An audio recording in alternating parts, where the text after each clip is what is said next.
முத்து ரொம்ப கோவமாக பயங்கர கோவமாக வராரு. வீட்டுக்கு வந்தது மட்டும் இல்லாமல் இங்கே பாருங்க எல்லாம் என்ன பண்ணி வச்சிருக்காங்கன்னு சொல்லிட்டு என்னமோ சொன்னீங்க, எல்லாரும் சேர்ந்து நிற்க வச்சு என்னை கேள்வி கேட்டுருந்தீங்க, என்னமோ நானும் தப்பு பண்ண மாதிரி. அது குறிப்பாக இந்த பலகுரலோட அம்மா என்னென்ன பேச்சு பேசிட்டாங்க. இங்கே பாருங்கப்பா, என்னுடைய கார்லேருந்து பிரேக்கை யார் இப்படி கட் பண்ணி விட்ருக்காங்கன்னு பாருங்க அப்படின்னு சொல்கிறாங்க. அப்போ ரோகிணி இதெல்லாம் கேட்டு தூக்கி வேறு போடுது. ஐயோ நம்ம கையும் கழுவுமா மாட்டிட்டோமா என்னமோ தெரியலையே அப்படின்னு சொல்லிட்டு என்ன சொல்கிற அப்படின்னு சொல்லி கேட்குறாங்க. ஆமாப்பா, என் காரில் பிரேக் பிடிக்கலைங்கிறது நான் இவ்வளோ தூரம் சொல்லியும் அந்த அருண் கேட்கவே இல்லை. ஆனால் அந்த கான்ஸ்டபிள் பாவம் நல்ல மனுஷர் எனக்கு ஃபோன் பண்ணி இந்த காரில் பிரேக் இல்லை அப்படிங்கிறத எனக்கு ஃபோன் பண்ணி சொன்னார். அது மட்டும் இல்லாமல் இந்த விஷயத்தை இவர் போய் சொல்லியிருக்காரு. இவர் கார் ஓட்டிட்டு போய் கார் எடுத்துகிட்டு ஸ்டேஷனுக்கு போகிற வழியில் ஆக்சிடென்ட் ஆகியிருக்குது அந்த கான்ஸ்டபிளுக்கு. அது மட்டும் இல்லாமல் கையெல்லாம் வேறு கட்டு போட்டிருக்காரு. பக்கத்தில் இருக்கிற மெக்கானிக் வச்சு அந்த பிரேக் ஒயரையும் எல்லாம் சரி பண்ணிட்டாங்க. ஆனால் அவர் அருண்கிட்ட சொன்னதுக்கு அருண் சொல்லியிருக்காரு, டிபார்ட்மெண்ட் பேர் கெட்டு போயிடும், ஆல்ரெடி லைசன்ஸ் கேன்சல் பண்ணியாச்சு, அதனால் வெளியில் எதுவும் சொல்ல வேண்டாம், 6 மாதம் கழிச்சு மறுபடியும் ரீஅப்ளை பண்ணிட்டு லைசன்ஸ் வாங்கிட்டு என்ன ஆயிரப்போகுது அப்படின்னு சொல்லியிருக்காரு. இன்ஸ்பெக்டர் கூட இந்த விஷயம் தெரிஞ்சிருக்காதுப்பா. ஆனால் அவர் பாவம் நல்ல மனுஷன், உங்களை மாதிரி நல்ல மனுஷங்கனால ஃபோன் பண்ணி இங்கே வர தம்பி இதெல்லாம் நடந்திருக்கு, உன்னால் ஏதாவது பண்ண முடிஞ்சு பண்ணி நீ இந்த லைசன்ஸ் திரும்ப பெற்றுக்குப்பா அப்படின்னு சொல்லிட்டு கூப்பிட்டு சொன்னாருப்பா. அதுக்கப்புறம் தான் சரின்னு சொல்லிட்டு அவர் பேர் வெளில வந்துடக்கூடாது இல்லையே, தேவையில்லாமல் அந்த கான்ஸ்டபிள் பேர் அந்த அருண் தேவையில்லாமல் அவருக்கும் சேர்த்து ஏதாவது குறைச்சல் கொடுப்பாரு. அதனால தான் சரின்னு சொல்லிட்டு அந்த ஸ்பாட்டுக்கே போனேன். அங்கே போய் பார்த்ததுல அந்த ஃபுட்டேஜ் ஒன்று கிடச்சிது. பக்கத்தில் ஒரு சிசிடிவி கேமரா மூலமாக ஆக்சிடென்ட் ஆனது இருந்துச்சு. அது மட்டும் இல்லாமப்பா, பக்கத்தில் இருக்கிற மெக்கானிக்கும் கூட்டிகிட்டு போய் இன்ஸ்பெக்டர்கிட்ட எல்லாத்தையும் எடுத்து சொன்னோம். இன்ஸ்பெக்டரும் புரிஞ்சுக்கிட்டாரு.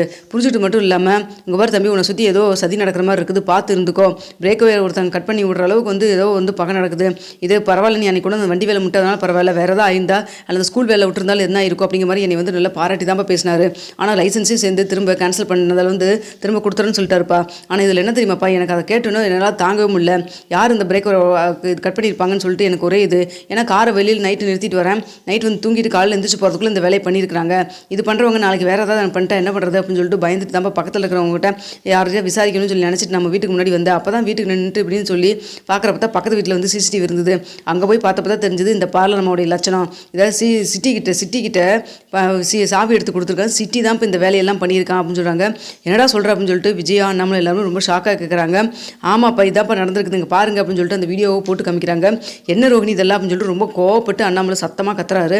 அப்போ நான் தான் அவ்வளோ தூரம் சொன்னேன்ல, இவளெல்லாம் வீட்டுக்குள்ளேயே விடக்கூடாது, இவ ஏதோ திருட்டுத்தனம் பண்ணிட்டு இருக்கிறா, நீங்கள் என்னமோ நீங்களும் உங்கள் அம்மாவும் சேர்ந்துக்கிட்டு ஒரு சத்தியம் பண்ணால் அவள் எதுவும் தப்பு பண்ண மாட்டா அப்படின்னு சொல்லிட்டு இருந்தீங்க. மறுபடியும் இப்போ திரும்ப என்ன நடந்திருக்குது பார்த்தீங்கல்ல, நான் சொன்னால் ஏன் கேட்காம நீங்கள் போனீங்க அப்படின்னு சொல்கிறாங்க. இல்லை அதெல்லாம் கிடையாது, இவள் திருந்திட்டான்னு நினச்சேன் அப்படின்னு சொல்கிறாங்க. இவளாவது திருந்துறதாவது, இதெல்லாம் தெரிஞ்ச விஷயம் தெரியாமல் என்னென்ன வேலை பார்த்துட்டு இருக்காளா தெரியல அப்படின்னு சொல்கிறாங்க.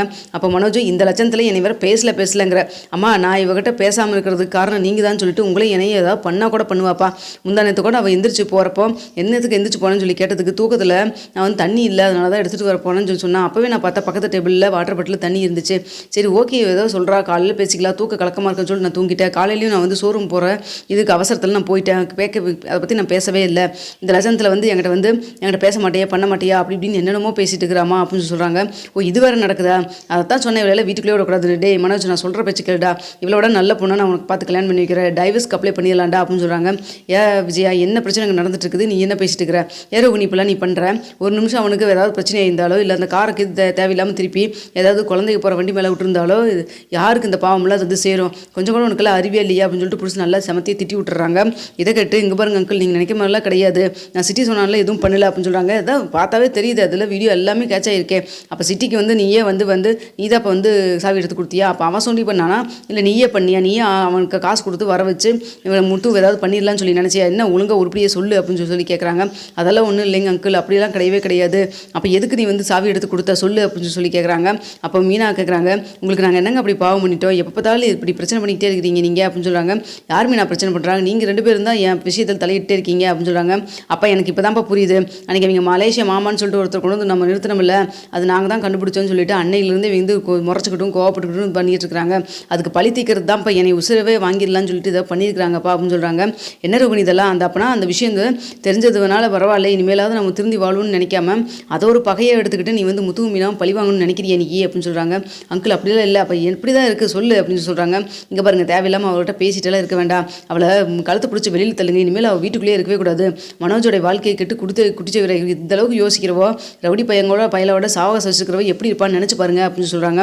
அப்போ ஸ்ருதி சொல்கிறாங்க, ஏகரோகிணி உங்களால் தான் எனக்கு தேவையில்லாமல் பிரச்சனை, எங்கள் அம்மா இந்த வீடியோவை பார்த்துட்டு தேவையில்லாமல் எங்கள் ரிலேஷனில் என்னை திட்டுறாங்கன்னு சொல்லிட்டு என்னை தனி கொடுத்துன போகணும்னு சொல்லிட்டு அன்றைக்கி எவ்வளோ பிரச்சனையாச்சு, அங்கிளையும் வேறு எங்கள் அம்மா இப்படிலாம் பேசிட்டு போனாங்க, முத்துவுக்கும் மீனாவுக்கும் எவ்வளோ பெரிய பிரச்சனையை சங்கடத்தையும் கொண்டு விட்டீங்க, உங்களால் தான் இந்த வீட்டில் பிரச்சனைன்னு எனக்கு தோணுது அப்படின்னு சொல்கிறாங்க. அப்போ ரவி சொல்கிறாங்க, ஆமாங்க நீ எதுக்குங்க நீ இப்படி நீங்கள் திரும்ப இப்படி பிரச்சனை மேலே பிரச்சனை பண்ணிக்கிட்டே இருக்கீங்க, எதுக்கு எதுக்கெல்லாம் இப்படி பண்ணுறீங்க, முத்து அப்படி உங்களுக்கு என்ன கெடுதல் பண்ணிட்டான்னு சொல்லி கேட்குறாங்க.